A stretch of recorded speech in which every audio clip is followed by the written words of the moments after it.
18 വർഷമായിട്ട് കുഞ്ഞുങ്ങളില്ലായിരുന്നു. കർത്താവ് ഒരു കൊച്ചിനെ കൊടുത്തിരിക്കുക. പുള്ളിക്ക് കൗണ്ട് ഇല്ലായിരുന്നു. എനിക്ക് ഗർഭപാത്രത്തിന് കട്ടിയില്ലായിരുന്നു. ബ്രദർ പ്രാർത്ഥിച്ചതിന് ശേഷം മദ്യപാനം പൂർണ്ണമായി മാറിപ്പോയെന്നാണ് സാക്ഷ്യപ്പെടുത്തുന്നത്. ഇപ്പൊ കള്ളു കുടിക്കുന്ന ആളുകളെ കണ്ട തലവേന വരുവാ. നേരത്തെ നമ്മൾ മലയർക്ക് തലവേന കൊടുത്തോണ്ടിരുന്നതാ. ഞാൻ മദ്യം കൂടി നിർത്തിയപ്പോൾ എൻ്റെ ലൈഫിൽ ഒരു കുഞ്ഞായി.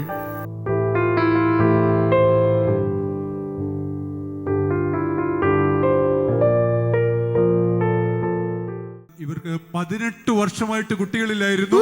ബ്രദർ പ്രാർത്ഥിച്ചതിന്റെ നിമിത്തം ഒരു ആരോഗ്യമുള്ള പെൺകുഞ്ഞുമായിട്ടാണ് ഇവർ സാക്ഷ്യത്തിനായിട്ട് വന്നിരിക്കുന്നത്. എനിക്ക് തോന്നുന്നു കട്ടപ്പനയും കോട്ടയവും കൊച്ചുങ്ങളുടെ വേളമായിരുന്നു അല്ലേ? ഒന്ന് ചേർന്ന് കൈയടിച്ചു പറഞ്ഞേ. 18 വർഷമായിട്ട് കുഞ്ഞുങ്ങളില്ലായിരുന്നു. കർത്താവ് ഒരു കൊച്ചിനെ കൊടുത്തിരിക്കുക.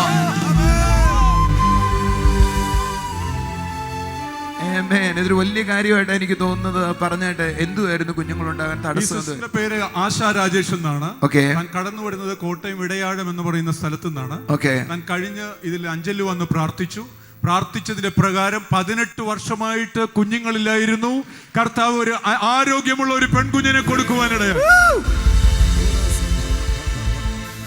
ബ്രദറെ, എന്തുവായിരുന്നു പ്രശ്നം? എന്തുവായിരുന്നു നിങ്ങളുടെ പ്രയാസം? എന്തായിരുന്നു? പുള്ളിക്ക് കൗണ്ട് ഇല്ലായിരുന്നു. എനിക്ക് ഗർഭപാത്രത്തിന് കട്ടിയില്ലായിരുന്നു. രണ്ടും പ്രശ്നമാണ്. ഗർഭപാത്രത്തിന് കട്ടിയില്ല, അദ്ദേഹത്തിന് കൗണ്ടും ഇല്ല. ഒന്നും നടക്കുന്ന കാര്യമല്ല. പക്ഷെ ആരോഗ്യമുള്ളൊരു പെങ്കൊച്ചിരിക്കുവോ മടിയിലെ?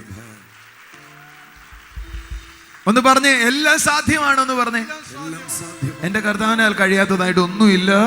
വിശ്വസിക്കുന്നവർക്ക് സകലതും സാധ്യം. അപ്പോൾ തന്നെ ഇദ്ദേഹത്തിന് 20 വർഷമായിട്ട് മദ്യപാന ശീലമുണ്ടായിരുന്നു. എന്നാൽ അഞ്ചൽ വന്ന അന്ന് ബ്രദർ പ്രാർത്ഥിച്ചതിന് ശേഷം മദ്യപാനം പൂർണ്ണമായി മാറിപ്പോയെന്നാണ് സാക്ഷ്യപ്പെടുത്തുന്നത്. കുടിക്കണം തോന്നുന്നില്ല. ഒരു വലിയ കാര്യം. ഇത്രയും നേരം ഗൗരവത്തിൽ നിന്ന ആള് ചിരിക്കുന്നുണ്ട്. ഇപ്പൊ എന്തായാലും കുടിക്കാൻ തോന്നുന്നില്ല. എനിക്ക് മദ്യം കഴിച്ചിട്ട് വന്ന ആൾക്കാരൊക്കെ കാണുമ്പോൾ ഭയങ്കര തലവേദന. നില തിരിഞ്ഞു കാര്യം. ഒന്ന് കൈയടിക്കാത്തത് എന്താ നിങ്ങള്? വണ്ടർഫുൾ.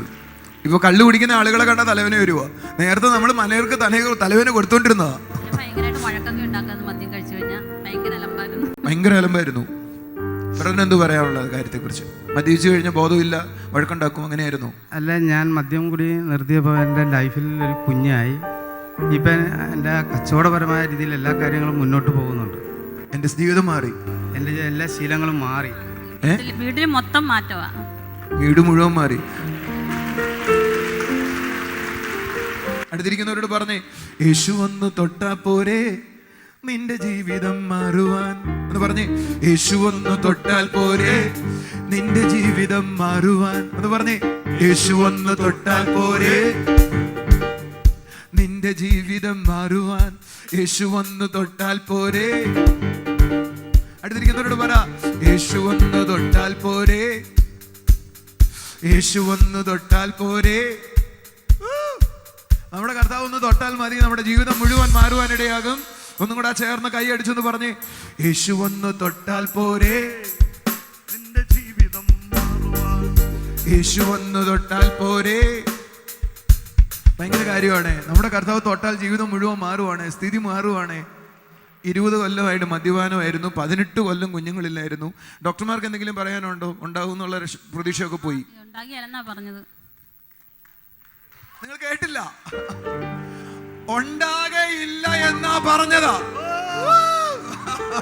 അവിടെ ആ കർത്താവ് പെങ്കൊച്ചിനെ കൊടുത്തിട്ട് എന്റെ ദൈവത്താൽ ഒന്ന് കൈ അടിച്ച് കർത്താവിനെ സ്തുതിച്ച്. ഉണ്ടാകത്തില്ലെന്ന് പറയുന്നിടത്ത് ചിലതിനെ ദൈവം ഉളവാക്കാൻ കഴിയുന്ന ഒരു നല്ല ദൈവത്തെയാണ് നമ്മൾ സേവിക്കുന്നത്. Wonderful Jesus. ഉണ്ടാകത്തില്ലെന്ന് പറഞ്ഞു. കാരണം ഇതെന്തുവായിരുന്നു? യൂട്രസ് ചെറുതായിരുന്നു, കട്ടിയില്ല. അത് കട്ടിയില്ലാത്തതിന്റെ പ്രശ്നം എന്തോ?